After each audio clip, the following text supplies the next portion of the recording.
आज हम sunshine pictures के आईपीओ पर डिस्कशन करने जा रहे हैं जो कि 18 से 20 अगस्त के बीच ओपन रहने वाले हैं।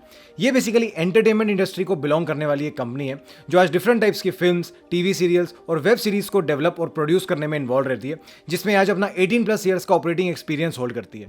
अब प्रोस्पेक्टस के बेसिस पर इस आईपीओ से रिलेटेड कुछ पॉजिटिव पॉइंट्स अगर देखें तो पहला है इनका एक एस्टैब्लिश्ड और proven track record. Long term industry relationships के साथ कंपनी ने अब तक the Kerala story, force, holiday, force 2 और कमांडो 2 जैसे कई सक्सेसफुल प्रोजेक्ट्स डिलीवर किए, विच definitely gives them a credible position in the industry. Apart from that 360 rupees के अपर प्राइस बैंड पर हम इस आईपीओ की वैल्यूएशंस को भी काफी हद तक फेयरली डिसेंट और रीजनेबल कह सकते हैं। एंड लास्ट पॉजिटिव है इनकी बैलेंस बिजनेस मॉडल अप्रोच। ऐसा इसलिए क्योंकि खुद से स्टैंड अलोन बेसिस पे मूवीज को प्रोड्यूस करने के अलावा ये आज को प्रोडक्शन मॉडल पे भी काम करते हैं, जिसमें ये दूसरे स्टूडियोज के साथ पार्टनरशिप करके एक फिक्स्ड फी मॉडल पे काम करते हैं, जिससे इनके ओवरऑल बिजनेस पोर्टफोलियो को एक हेल्दी रेवेन्यू मिक्स मिलता है। बट अब कुछ कंसर्न्स भी अगर देखें जो प्रोस्पेक्टस की रीडिंग से सामने आते हैं तो पहला है कस्टमर कंसंट्रेशन रिस्क। आज अपना एवरेज 80% से भी ज्यादा रेवेन्यू ये सिर्फ अपने टॉप 5 कस्टमर्स यानी फिल्म स्टूडियोज और इंडिपेंडेंट डिस्ट्रीब्यूटर्स के थ्रू डिराइव करते हैं, और ऐसे में किसी भी एक बड़े कस्टमर का लॉस इनके रेवेन्यूज को बैडली हर्ट कर सकता है।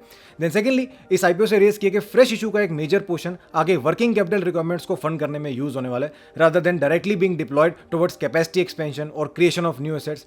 एंड लास्ट कंसर्न है इनकी फाइनेंशियल वॉलेटिलिटी। कंपनी के फाइनेंशियल्स ओवरऑल प्रॉफिटेबल तो जरूर रहे हैं, लेकिन इनमें एक कंसिस्टेंट ग्रोथ ट्रैजेक्टरी मिसिंग है।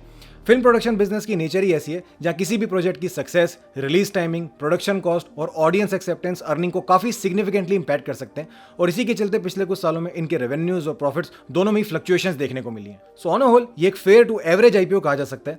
ऐसा इसलिए क्योंकि भले ही कंपनी एक प्रूवन इंडस्ट्री प्रेजेंस के साथ एक बैलेंस बिजनेस मॉडल फॉलो करती है, लेकिन इनकी high customer concentration, working capital requirements और सबसे इंपॉर्टेंटली इनके अर्निंग्स के अनप्रेडिक्टेबल नेचर को भी इग्नोर नहीं किया जा सकता। इसलिए इस तरह के आईपीओ में पब्लिक का सब्सक्रिप्शन रिस्पॉन्स और पॉजिटिव जीएमबी को मेंटेन कर पाना काफी इंपॉर्टेंट हो जाता है। तो ऐसे में अगर ये दोनों ही फैक्टर्स लास्ट दिन तक कंपनी के आईपीओ के फेवर में रहते हैं तो सिनेरियो में इस आईपीओ से एक फेयर इनफ लिस्टिंग की एक्सपेक्टेशन जरूर रखकर चली जा सकती है।